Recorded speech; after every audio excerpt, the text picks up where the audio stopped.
লুচি তো অনেক খেয়েছেন বন্ধুরা, কিন্তু কখনো সুজি আলুর এই মশলা লুচি, ঝাল ঝাল মশলা লুচি কখনো খেয়েছেন?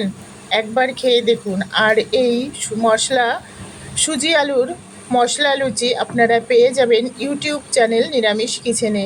চ্যানেলে গিয়ে ফুল রেসিপি দেখুন আর বাড়িতে তৈরি করে খান, দেখবেন সবাই ভীষণ খুশি হবে। আর নিরামিষ ঘুগনির রেসিপি সেটাও দেওয়া আছে ইউটিউব চ্যানেলে। নিত্য নতুন রেসিপি পাওয়ার জন্য নিরামিষ কিচেনের পাশে থাকুন, চ্যানেলটি সাবস্ক্রাইব করে বেল আইকনটি প্রেস করে রাখুন, যাতে এই ধরনের নিত্য নতুন রেসিপি আপলোড হলে সবার আগে আপনার কাছে নোটিফিকেশান যায়। ফুলকো ফুলকো মশলা লুচি বন্ধুরা, একটার জায়গায় 10টা খাবেন আর জিভেই কিন্তু জল চলে আসবে, সত্যি বলছি। তা চলুন দেখা যাক ইউটিউব চ্যানেলে নিরামিষ কিচেনের মশলা লুচি আর নিরামিষ ঘুগনি। টাটা, বাই বাই, ভালো থাকবেন।